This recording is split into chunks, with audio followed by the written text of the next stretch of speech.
안녕하세요. 19년차 모유수유 전문가가 육아에 대해 쉽게 알려드리는 아가솜 육아TV 강경희 원장입니다. 저번 영상을 통해 수유 중에 먹으면 좋은 음식과 조심해야 하는 음식에 대해 다루었는데요. 오늘은 호박즙, 매운 음식, 커피, 술, 미역국 언제까지 먹어야 하는지에 대해 지금부터 하나하나 자세히 알려드릴게요.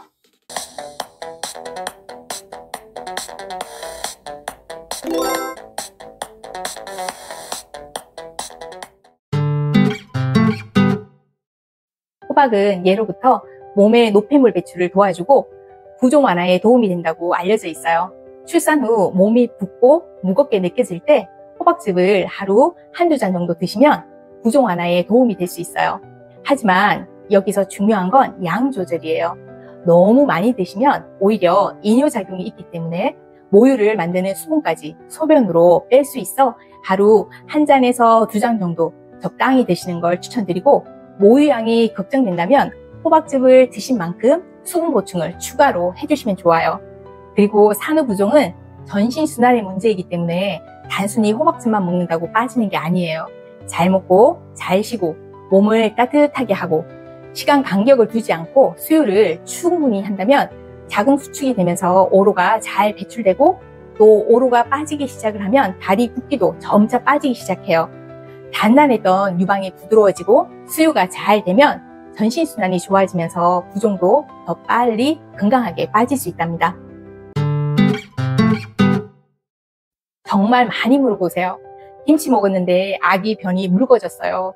고추장, 고춧가루 먹으면 안 되는 거예요? 하시는 분들이 많거든요. 그런데요, 김치나 고추장, 고춧가루 같은 빨간 음식 먹었다고 해서 무조건 아기 변이 묽어지거나 이상해지는 건 아니에요. 사실 많은 경우에는 엄마가 매운 음식을 먹어도 아기는 별 반응을 안 보이는 경우가 많아요. 다만 아기마다 체질과 소화력이 다 다르기 때문에 어떤 아기들은 엄마가 매운 음식을 먹은 다음날 변이 조금 묽어지거나 보채거나 조금 더 자주 싸는 경우도 있어요. 여자들은 스트레스 받거나 기분 안 좋을 때 매운 거 먹고 스트레스 풀자 할 때도 있잖아요. 고춧가루의 캡사이신이 기분을 업시켜주는 역할을 하는데, 그래서 캡사이신의 영향을 받는 아기들은 많이 보채거나 우는 경우가 많아요. 얼마 전 관리 오셨던 분 중에 점심때 불짬뽕 먹고 오셨다는데 아기가 젖을 몇 번 빨다가 울고 몇 번 빨다가 울면서 엄마 젖을 먹지 않으려고 했던 케이스도 있었어요. 아주 맵고 자극적인 음식을 먹은 날 아기가 갑자기 보채고 변색이 다르게 나오거나, 변을 자주 보면 내 아기는 매운 음식에 조금 민감하구나 하고 참고하시고 매운 음식을 잠시 줄여보세요. 며칠 정도 피했다가 다시 먹었는데도 같은 반응이 오면 그때는 수유 중에는 조금 조심해 주시면 되고요. 하지만 별다른 변화 없이 아기가 잘 먹고 잘 자고 변도 평상시랑 비슷하다면 일반 김치, 된장찌개, 그리고 고춧가루가 들어간 반찬은 크게 문제되지 않아요. 너무 겁내지 않으셔도 된답니다.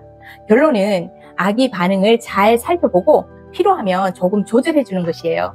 모든 아기가 똑같이 반응하지 않으니까 우리 아기만의 특성을 잘 관찰해 주시면 돼요. 너무 빨간 음식은 절대 안 돼 라고 생각하실 필요도 없고, 너무 화하게 매운 음식이나 자극적이게 매운 음식을 제외하고는 고춧가루가 들어간 일반적인 음식은 너무 제한하지 않으셔도 괜찮답니다. 많은 엄마들이 커피 마셔도 괜찮을까요? 하고 물어보세요. 사실 하루 한두 잔 정도, 특히 오전 시간대에 마시는 커피는 대부분 큰 문제가 되지 않아요. 하지만 신생아를 둔 엄마라면 조금 더 주의가 필요해요. 특히 미숙아를 둔 경우라면 가능하면 카페인은 피하는 게 좋아요. 또 하나 중요한 건 출산 후 처음 7일 동안에는 아기의 대사 효소가 충분히 발달되지 않아서 카페인 대사 속도가 더욱 느리다는 점이에요. 그러니까 초반에는 조금 더 신경 써서 드시는 게 좋겠죠? 참고로 커피에 들어있는 카페인의 방광기는 대략 5시간이에요.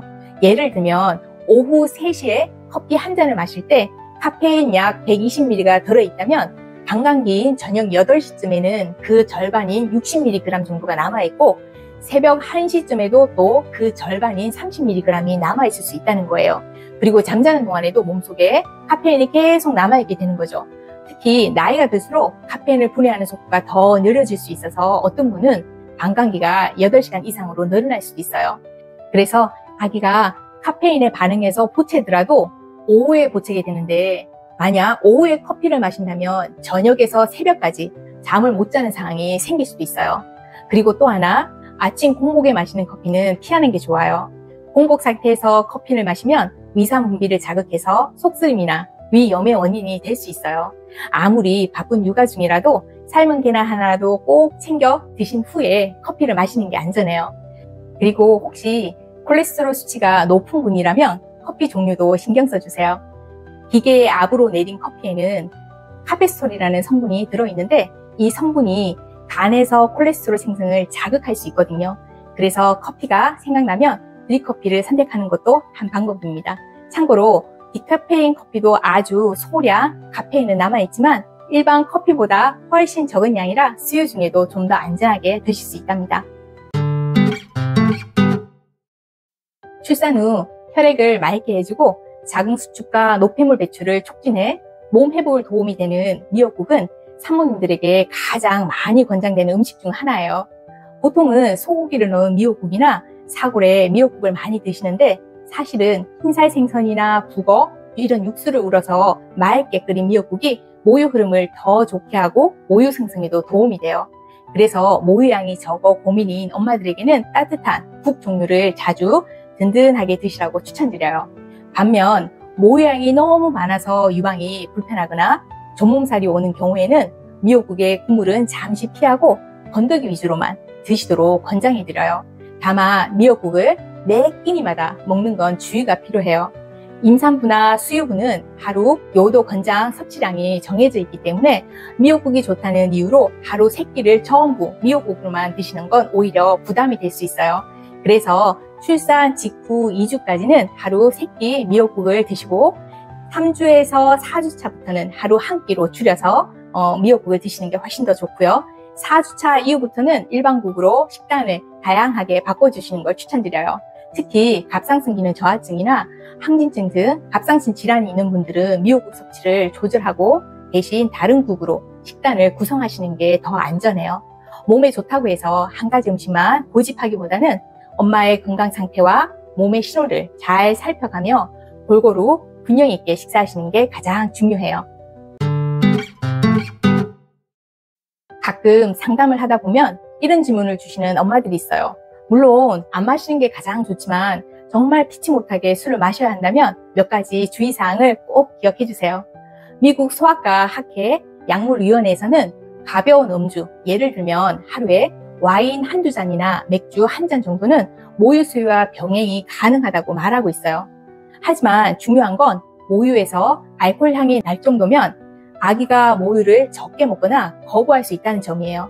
그러니까 술을 마실 땐 가능하면 모유 수유를 먼저 하거나 술 마시기 전에 미리 유축을 해두는 것이 안전해요.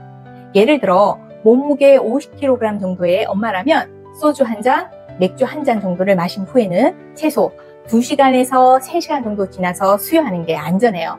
왜냐하면 엄마의 혈중 알코올 농도가 높을 때는 모유 속에도 알코올이 그대로 전달되기 때문이에요.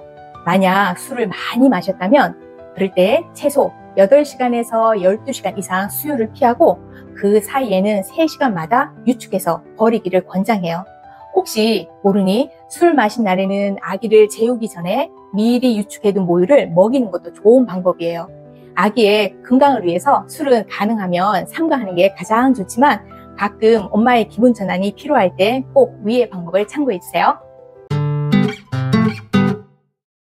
채식과 저탄수화물 식단, 수유 중 다이어트 가능할까요? 결론부터 말씀드리면 yes, 가능해요. 하지만 중요한 건 균형이에요. 예를 들어 다이어트를 한다고 탄수화물은 거의 끊고 채식만 하다가 모유량이 줄고 몸에 힘이 없어 수유 자체가 힘들어지는 경우를 종종 보게 돼요. 채식 자체는 나쁜 게 아니에요. 오히려 식물성 식단은 몸에 좋을 수도 있어요. 그런데 철분, 단백질, 오메가3 같은 영양소는 부족하기 쉬워서 꼭 콩, 두부, 견과류, 병아리콩, 렌티콩 같은 식물성 단백질과 함께 가끔은 계란, 생선, 해조류도 챙겨 드시는 걸 추천드려요. 특히 철분은 부족하면 피로감도 심해지고 모유 생성에도 영향을 줄 수 있으니까 철분제 복용도 잊지 마시고요. 그리고 탄수화물은 너무 제한하지 않는 게 좋아요. 탄수화물은 모유를 생성에 필요한 에너지를 공급해주는 중요한 역할을 해요. 특히 귀리, 보리, 현미, 고구마 같은 복합 탄수화물을 적당히 섭취하면 혈당 조절에도 도움이 되고 포만감도 오래가서 수유 중 다이어트에도 좋은 식단이 될 수 있어요. 참고로 모유 100ml를 생산하기 위해 우리 몸은 약 69칼로리를 소모를 해요. 그래서 모유 수유를 하면서 운동까지 병행한다면 출산 전 몸으로 더 빨리 돌아갈 수 있어요. 출산 후 운동은 산후 회복과 체력 관리 그리고 기분 전환에도 정말 큰 도움이 되거든요. 다만 운동은 처음부터 무리하지 말고 걷기부터 시작하는 게 좋아요. 출산 후에는 집에서 가볍게 하는 동작부터 시작해서 아기 유모차를 밀며 하루에 한 20분에서 30분 정도 햇빛을 쬐며 산책해보세요. 걷기만 해도 혈액순환이 좋아지고 기분이 훨씬 상쾌해지는 거예요. 몸이 조금씩 회복되면 스트레칭이나 요가, 필라테스, 맨손 근력 운동처럼 내 몸 상태에 맞게 운동으로 단계적으로 확장해보세요. 무엇보다 중요한 건 너무 무리하지 말고 내 몸 상태를 잘 살피며 식단과 운동을 병행해 나가는 것이에요. 오늘 이야기 들으시면서 이제 좀 알겠다 싶은 부분이 있으셨나요? 엄마의 건강한 식단은 정말 중요한 부분이고요. 너무 많은 정보에 휘둘리지 말고 내 몸과 아기의 반응을 잘 살피면서 균형 있게 맛있게 다양하게 먹는 것, 이것만 기억해 주시면 됩니다. 그리고 무엇보다 엄마들 자신을 너무 미루지 말고 내 몸도 소중히 돌보고 내 마음도 잘 챙겨주세요. 엄마가 건강해야 모유가 잘 나오고 아기도 건강하게 자란다는 거 잊지 마세요. 오늘도 잘하고 계신 우리 엄마들 정말 고생 많으셨고요.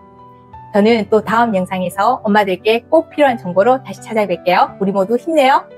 감사합니다.